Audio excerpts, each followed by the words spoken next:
guys, Nary here from Drakewing Gaming, so you know me on Twitter, The Gaming Dragon. Today I'm coming back at you with another Let's Play episode of Temptation's Ballad. So let's go ahead and jump right back into it. Guys, please sit back and enjoy, let me entertain you, and let's jump right in, shall we? Alarm changer up, and let's go. Alright. They probably won't let us in for no reason. The ring is either for fighters or people betting on fights. And we don't have any money for bets or black market browsing either. We're gonna need a plan. Artemis suddenly walked past them and cheerfully knocked on the thick wooden doors. "Greetings! Is Sir Clyde available? I'm looking for the whereabouts of a missing crown."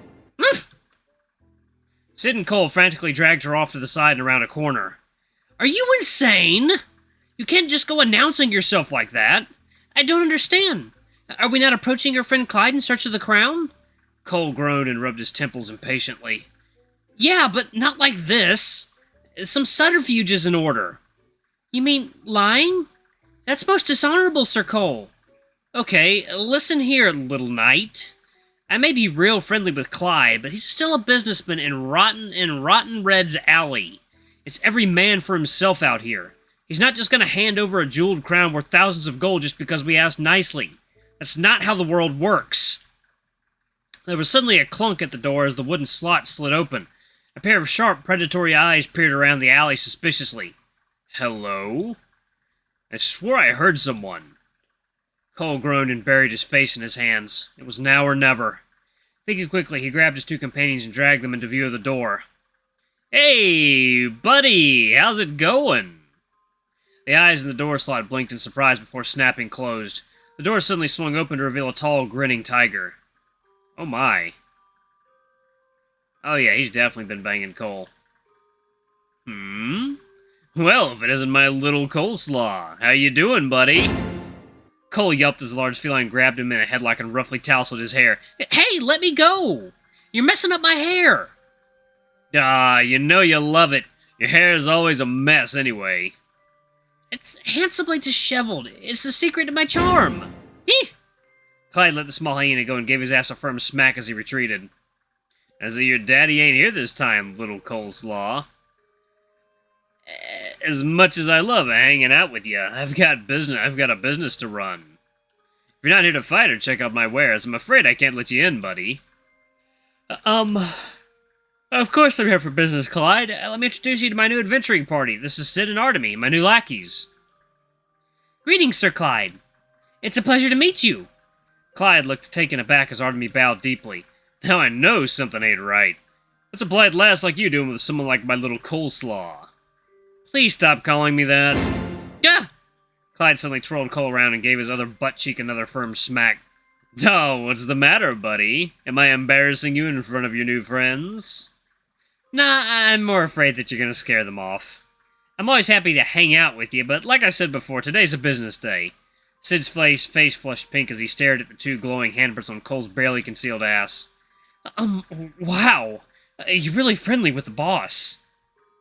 "No need to feel jealous, big guy. I know for a fact that little coleslaw likes being shared." "What do you mean by that?" Cole cleared his throat loudly. "Anyway, I'm taking my two lackeys to your fighting ring to test their mettle against your fighters. I gotta make sure they can kick ass before I take them on to real missions. So, what do you say? Mind if we come in and brawl for a few rounds?" "Oh?" Intrigued, Clyde glanced up and down at Sid and Artemis. "These two? Well, my ring's always happy to welcome fresh meat. This will really get the audience riled up and their bets rolling. Are you sure they're ready to meet my contenders, though?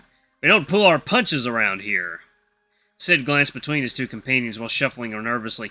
Well, worry not, friend. Whatever the challenge, I am ready to face it head-on. I swear upon my honor as a knight." My. You may be a bunch of greenhorns, but you've got guts. I dig it. Well, if you've made up your minds, then follow me into my little underground fight ring." Clyde beckoned the three of them inside the worn building with a wink. Cole grumbled and followed him inside while doing his best to ignore his stinging butt cheeks. "You really need to stop being such a tease when I'm around other folks." "Hey, you know you love it. I know you said today's a business before pleasure kind of day, but are you sure I can't convince you to join me in my office for a bit? I'm sure your friends can take care of themselves for a little while." We'll see." As the two of them disappeared inside, Sid nudged Artemy and whispered with a red face, that was weird, right? The way those two acted with each other? Artemy blinked blankly. I'm afraid I do not have much experience with social interactions. Was that not how close male friends conduct familiarity amongst themselves? I don't have any friends either, but I'm pretty sure they don't casually smack each other's asses. Sid shook his head furiously. Why in the world was he feeling so flustered? You know what? Never mind. Let's hurry up and go inside. The building's interior was cold and unkept, its dark stone walls dimly lit by flickering candlelight. As Clyde led the three of them down a narrow corridor, muffled sounds of fighting men and a roaring crowd echoed through the walls. Clyde watched the newcomers' nervous faces with a grin. Well, folks, welcome to my fighting ring. Why did I think it was anything else? Of course it's this. The door opened to reveal a large, rowdy room with an open area roped off for fighters. This looks like the room that they were doing cockfighting, Magic the Gathering games in South Park. The place was filled to the brim with the crowd surrounding the ring, whipping and hollering at two large, heavily bruised men exchanging fierce blows. Scantily clad waiters served out trays of beer and mead, while judges collected bets from the excited audience. Sorry guys, it's late. I was watching a couple new episodes of Don't Hug Me, I'm Scared. The entire crowd screamed as one of the fighters brutally grabbed his opponent by the throat. In a show of sheer strength, the fighter lifted his opponent off the floor and tossed him into a brick wall with a sickening crunch. As the other man groaned and struggled to pick himself off the ground, the fighter raised a victorious fist in the air, prompting the crowd to burst in uproarious applause. Sid watched the entire exchange and gulped nervously. Whoa, this is kind of hardcore. Huh, you think this is rough? You should see my papa in the ring. That's when things are getting really good.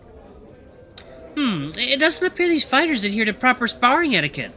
Had I pulled a trick like that in the cathedral, Her Excellency would have surely locked me up in confinement for days. Lock you in confinement?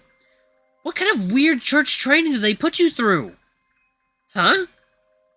Worry not, friends. It was just simple discipline. And surely many families do the same for their children. No. I think the worst my mom's done was force me to wash all the dishes in our tavern for a couple days. And then she felt bad and we ended up washing them together. Cole scoffed. Papa's never had to discipline me as a kid because I never get caught. Y'all need to stop being so honest with your parents. Sir Cole, I simply cannot condone your deceptive methods. It sounds like the words of a sucker to me. Oh, I love how they get along with each other. By now, the cheering and hollering from the rambunctious crowd died down. People were carrying the fallen contender out of the ring while they were preparing for the next match. The victor of the last fight was downing a tankard of beer when he suddenly caught sight of Cole and his companions near the entrance. His eyes narrowed dangerously. The large man quietly approached them, the crowd parting at his wake nervously. Oh my, that's a big dude. What kind of voice should I do? What kind of voice should I do for Val? Oh man, Holiday Bonebreaker, why are you here? Oh, his voice was low and quiet, and it reverberated off the stone walls of the fighting ring in a dangerous rumble. Okay. Alright. This is not a schoolyard. The fighting ring is a place for the strong to test their tenacity against worthy opponents. You may be chummy with Clyde, but you cannot simply waltz in here for a visit whenever you please. Cowards are not welcome here. Despite the sheer size difference between Cole and the huge man standing over him, Cole stood tall and unfazed. Good to see you too, Val. I see you haven't changed much since our last visit. A deep growl rumbled from the large crocodile's throat as he glared down at Cole. Hey, hey, hey! Cool it, Val. I let Cole in because he's actually participating in the fights this time around. I know you got beef with the little guy, but keep the drama out of the ring, alright? Val raised a surprised eyebrow. You, fighting in the ring? Well, not exactly. I brought my two lackeys here for a bit of battle practice. They'll be fighting for me. Cole turned to Artemy and said, Guys, meet the fighting ring's top contender and Clyde's business partner. This is Val. Hi. Greetings, Sir Val. We are honored by the opportunity to spar with such a strong opponent. Val's eyes narrowed at Cole with bitter disgust. As expected. Constantly manipulating others to fight your battles, always hiding behind your father's success. You're a weak and feeble coward, Cowardly Bonebreaker. Everything you owned, your connections, your success, all given to you on a silver platter by your father. You're nothing but a leech. Your new companions will do well to be wary of you. Well, a tense silence hung in the air. Artemy and Sid exchanged nervous glances awkwardly. Sir Cole? Are you alright? Cole suddenly broke the silence with a hearty laugh. Yep, you look a little more leechicality, Bonebreaker, at your service. Cole bowed and grinned. What are you gonna do about it? Val glared at Cole for several long moments before turning to leave. Disgusting. You're a waste of my time. Cole's smile faded into an unsettling frown as he watched the large crocodile disappear into the crowd. Clyde leaned over and gave Cole's hair a gentle ruffle. It's alright, folks. Val can be a little confrontational at sometimes. Don't let him get to you. Bah, I'm used to it by now. Clyde turns towards Artemy and Sid apologetically. That was my business partner, Val. He's the best fighter around, and he helps me out with some of my market business as well. Clients are surprisingly more cooperative when you've got a 7-foot-tall croc on your side. I swear he's a pretty nice guy under all that gruffness, though. Cole cleared his throat. Now that we got the introductions out of the way, do you mind if I take my lackeys to the changing room or something? Sure thing, little Coleslaw. The rooms are down the hall to your left. You know where they are. Cole nodded and marched through the crowd, gesturing for his 2 lackeys to follow. Oh, this is good. The fighting ring's changing rooms turned out to be unused storage rooms that had just enough space for a handful of people. Artemy and Sid struggled to squeeze between the barrels of supplies as Cole plopped down comfortably on a nearby crate. Alright, folks, now that we're here, let's hatch a plan before stepping into anything messy.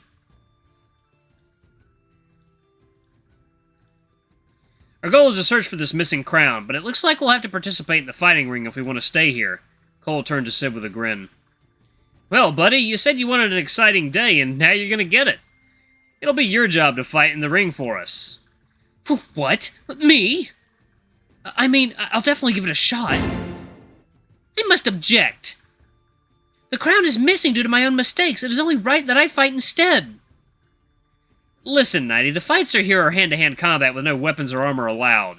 You got any experience with that? You got any experience with that in your knighthood training? Nope. All right, I'll hinge my bets on the big buff guy instead. You're a holy knight, right? Sid's probably gonna take a beating or two. You can patch him up with some healing magic or something in the fights in between the fights. I see. Then that is a duty I wholly accept. You think you don't think everyone here is as hardcore as that Val guy, do you? Most of them are pretty wimpy, to be honest. Papa can usually beat them to a pulp with one hand. And you don't have to worry about fighting Val. He only goes after the toughest guys. Hey, I can be pretty tough. Ha! Sure you can. Anyway, while you guys are making a scene in the fighting ring, I'm going to sneak around the building to find that missing crown. I'm pretty familiar with this place, so it shouldn't be too difficult. But what if you're caught by someone who works here, like Sir Clyde? Cole shrugged. We're good buddies, so I don't expect to get roughed up or anything. This might even work to our advantage. Cole snapped his fingers. A burst of violet light erupted from his fingertips like blossoming flowers. I have this spell called Charm Person. It's a really weak spell that can be easily resisted if the person sees it coming, but if I can cast it while his guard is down, I can charm Clyde into showing me where the crown is. Or better yet, just force him to give it to me. People usually forget what happened after the charm wears off, so I should be safe. Theoretically at least.